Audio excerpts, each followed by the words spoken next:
I was gonna ask for like the blooper reel after this too. Yeah. Like slowly over the months, I just started waking up and just didn't want to go to work. And I'm still happy that I'm still here because my unit is absolutely phenomenal. Fire when we're not supposed to. And the Army especially has done a lot to help me mature as an adult. Okay. So just getting to see different people where they come from and getting that general life experience and kind of that wisdom, more of watching their example that I took notice of and started to replicate. I think the National Guard is a good stepping stone. Hi, my name is Specialist Vance Kleppin. I'm currently with Charlie Battery 1/120th Field Artillery out of Oconomowoc. Oh, yeah. Relax, dude. Relax. I don't know. I'm trying to look formal for it, you know. Like, okay, well, you're way, So, okay. Dude. Like, how old were you when you enlisted? When I enlisted, I was 19. I just turned 19 like 2 weeks beforehand. Okay, and what was it that got you interested in joining? That's a little longer of a story. I thought about joining ever since I was probably like 17, and I came to this office, talked to the recruiters, and got some information, and that's where I kind of sat for a couple of years until after high school. I graduated in the spring of 2020, had a summer job, and I thought, well, the National Guard, it'll pay for tech school, which is what I was planning on doing at the time. I planned on going into heating and air. And so I originally enlisted for only 3 years so that I could just do the 2 years of tech school, be out, and go on my merry way. But I ended up going to college instead because it turned out I didn't really care for heating and air. It wasn't for me. So went to college, and that's where I currently am. Tell me about your, where did you work specifically? What was the company? It was a little company called JB Heating and Air. JB Heating and Air. And so while you were there, at what point did you come to the realization that that wasn't for you? I was working there for like a couple months. I initially started in January of 2021, and that's like the slow season for heating and air companies because typically fall, that's when they're doing a lot of their furnace install before winter actually comes. So midwinter, it's the slow season. But I left for basic training March 30th, so I was just doing some like stuff around the office, and that wasn't too bad. But once I got back and started working again in August, I was actually installing air conditioners, furnaces, that stuff of the sort. And slowly over the months, I just started waking up and just didn't want to go to work, and just started every day. Just it became like once in a while, and then you slowly over time, like every day became like I just don't want to do this. Like this isn't what I want to do with my life. I don't like it. So would it be fair to say the waking up and having that feeling of knowing that you're going to be doing the same thing over and over and over would be the reason that deterred you to make some sort of change? No, not really. Okay, so what was it then? It was the job itself. The job itself. Because, so the summer job that I work at every summer, it's for the Boy Scouts. Sure. It's a camp counselor job. And that's like the same thing day in, day out. I run the climbing area, and I absolutely love it. I could do that every single day of my life. I absolutely love it. But with the heating and air job, it was the job itself that I just didn't really care for. Installing the furnaces, installing AC, just wasn't my thing. Yeah, so there was a change. You needed a change. The change. Okay, so that led you to do college then. Yeah, That's yeah. what it was. Okay, the I'm sorry. opportunity Yep. with the Guard, like my original plan was tech school Yeah. with the Guard, but I knew that the Guard also provided college as well, and that was another reason that I enlisted was, well, if I change my mind in the future, I can always get my college paid for as well. Yeah. And where did you go? I went to MATC, MATC, originally and then and are you got my associate's degree Okay. there, and I just transferred this semester over to UW Milwaukee for education. And then what type of benefits did you get from the Guard? With the 3-year contract, I only qualified for the tuition reimbursement, and that is currently where I still stand because Okay. I extended my contract for only 2 years instead of Instead of re-enlisting 3 for. years. Okay, I got you. So that I can get that 6 years. So I'm Yeah. currently sitting at 5 years, so I don't qualify for any of the other bills. But Until re-enlistment comes back up. yeah, but the tuition reimbursement has, provided everything that I really need.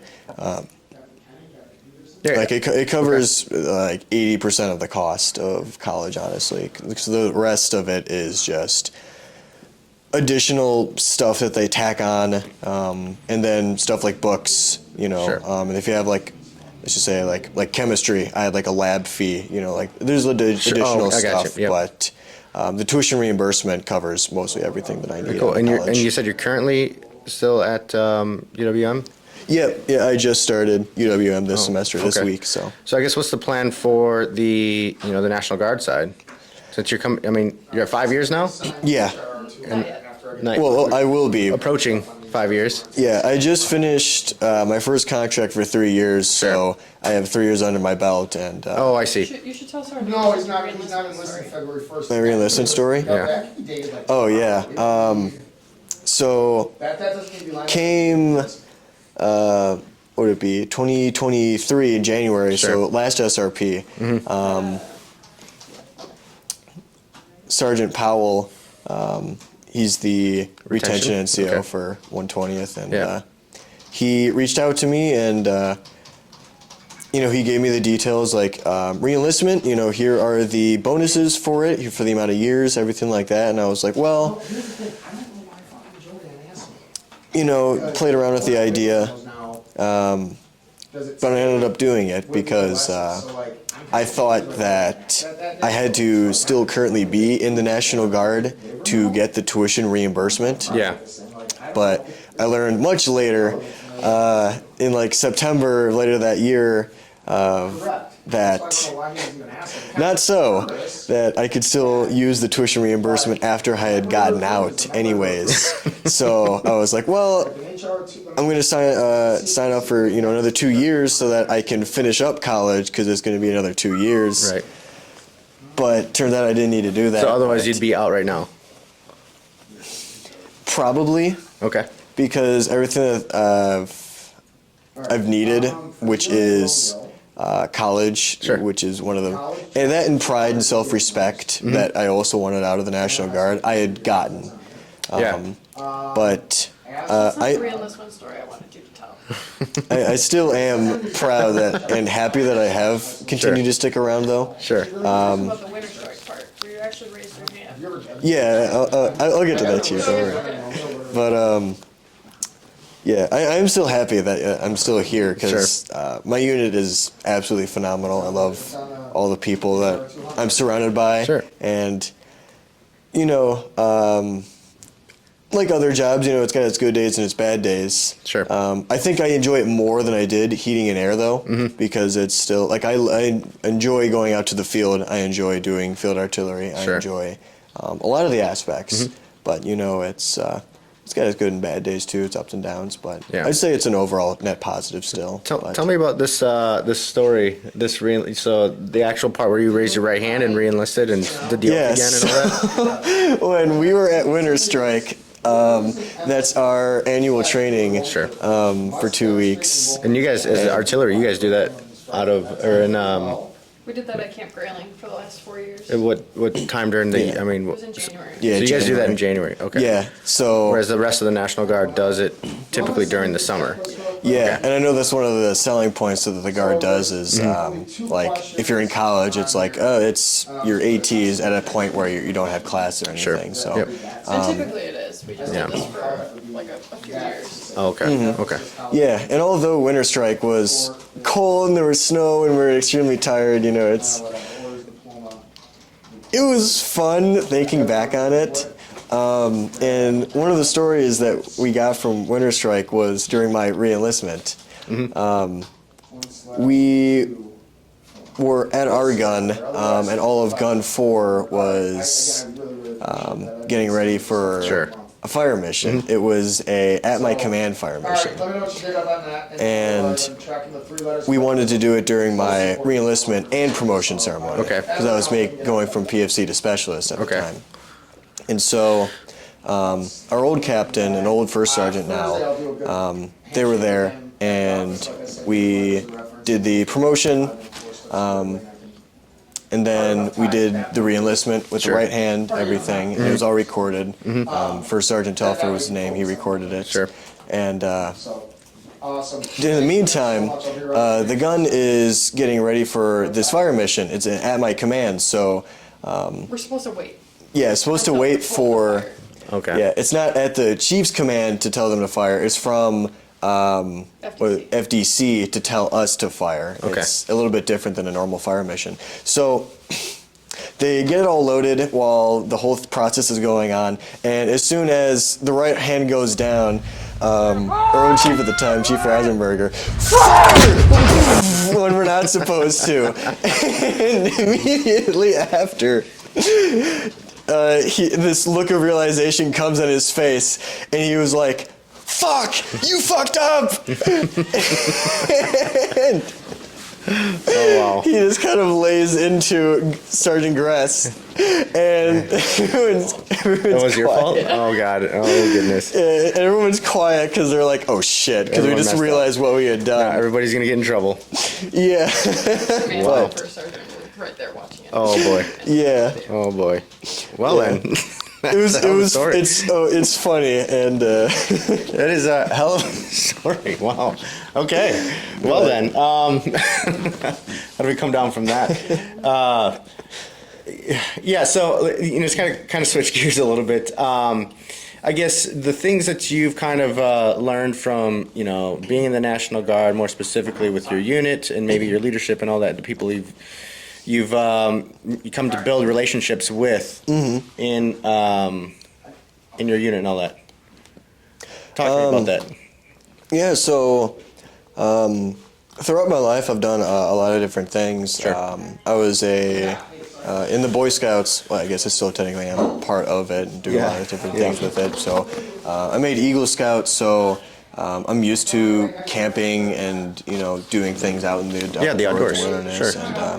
And then when I was younger, I practiced Taekwondo. So Okay. things like discipline and listening to others, Holding yourself accountable, maybe. holding yourself okay. accountable, and then through things like the Boy Scouts, like respect, teamwork, and all the other stuff that a scout is supposed to live by: trustworthy, loyal, stuff like that. Going to basic training, that stuff kind of came natural to me because of Your prior training, prior exposure to it. Yeah, Yeah, kind of okay. different stuff like that. Because martial arts is, it takes things like discipline Yes. and stuff like that too, which translates over to the military. Sure. So, but even then, with all of that, I think the Army especially has done a lot to help me mature as an adult Okay. into an adult. Because when do I you- joined, I was 19, and now I'm 22, So, and yeah. So what do you mean by specifically mature? like just general more life experience. Okay. Because before I had never, met a lot of different people from all sorts of different Sure. states. I had never been out of my state for Anything, probably. Yeah, okay. more than like a week. Okay. So So, just getting to see different people where they come from and getting that general life experience and Yeah. kind of that wisdom Yeah. that came along with And pretty getting much to do how, those things. some would say, like, meeting other people like that from all over would be like, hey, that kind of gives you the experience on like how to simply interact with new people. Yeah, Right, and then how to introduce yourself. That's maturity, that's growth. Those are the types of things, I don't know, at least for me, that I was able to at least take from this. Like, those are the very little things that, like, a simple learning how to shake someone's hand or talk Yeah. to someone in some sort of superior position, right? Whether it be like, hey, a manager in your other job, Yeah. or a couple bosses up, or even the CEO. You know how to show that respect, and that's Yeah. what I. That's so that I mean, would How you to would it be conduct fair to say? yourself. Yeah, absolutely. Yeah. Because not everybody gets exposure to that. And then the other things too that like the National Guard is just like on top of like reinforcing all of those things that I've had in prior experiences, Sure. like teamwork and discipline, reinforcing that. Yeah. I've also learned a lot of leadership because all of the Boy Scouts, they do it's a lot of youth led. The youth are supposed to plan the outing. They're supposed to be the ones who Ah, are I saying, see. "Hey, do this, do that." The adults are there kind of as more guardrails. Even though I've had that, getting new perspective on how to be a leader has also done well for me because And when you say how to be a leader, what do you mean by that exactly?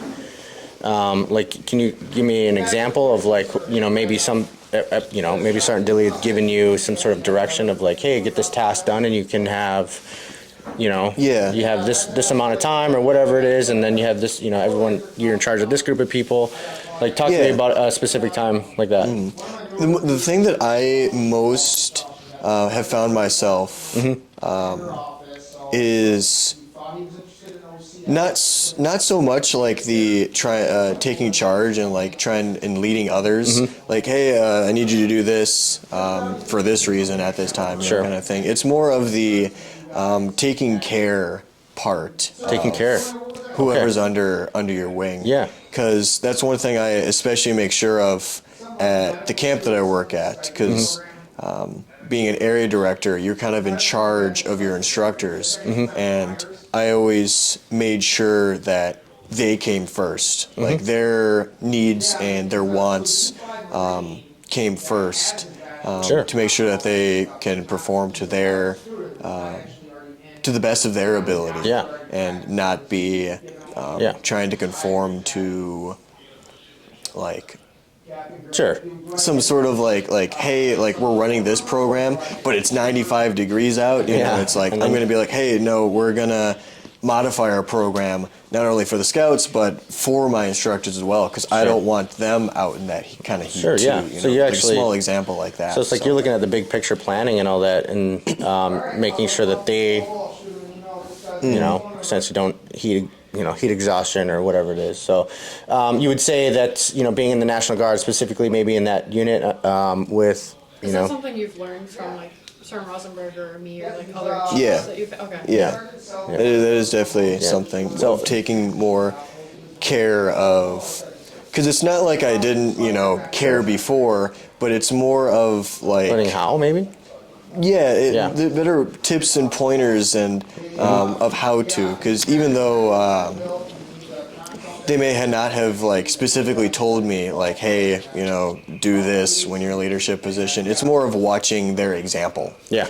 That Yeah. I took notice of Yeah. and started to replicate for That's myself. that's good. That's really good. One last thing, Kleppin. Something that I've noticed a lot, because I've been your NCO for a while now, a couple of years.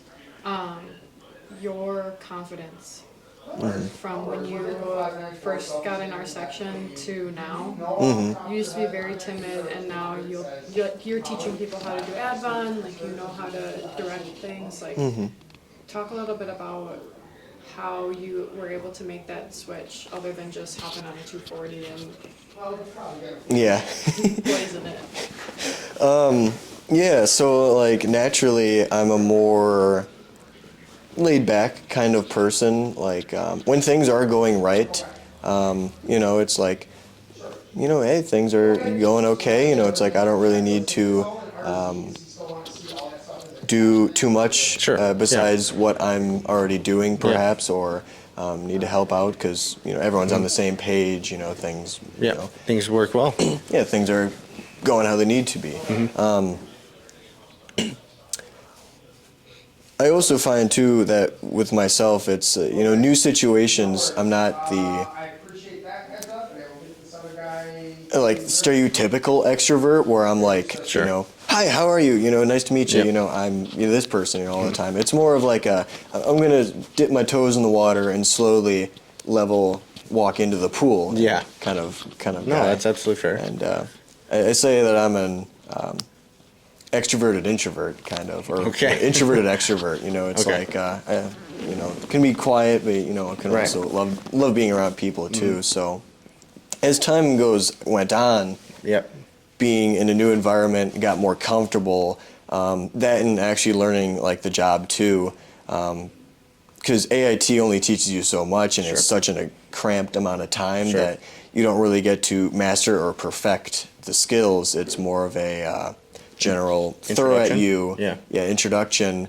So that when you get to your unit, you can actually work harder on them and actually perfect them, things like Sure, that. yeah. So once I got to know people and once I got to get better at all the tasks that I was asked of me, I began to have more confidence. Yeah. Because I think that lack of initiative, like trying to teach people this, it's like, well, I don't know it myself. How could I do it? Right. Kind of things like that. So So you kind of learn to take people underneath your wing as that person, and then yeah. kind of provide value to the team. Is that Yeah, fair? because Okay. as time went on, I learned more, and I Yeah. got to learn more about them Yeah. and how to actually like work with them as well too. Sure. So I think that's two things that are important when you are in a leadership position is one, knowing the people around you who you're working Yeah. with, and then two, You got to warm up to them. yeah, actually knowing the skills that they're going to be operating as well. Sure. It's like Identifying their layering, strengths. yeah, on And, top of it as you're going up. And once you're at a certain spot up here, you should have all the knowledge that's down here that everyone Sure. else should be doing. Oh, that's a very unique way of explaining. I get it.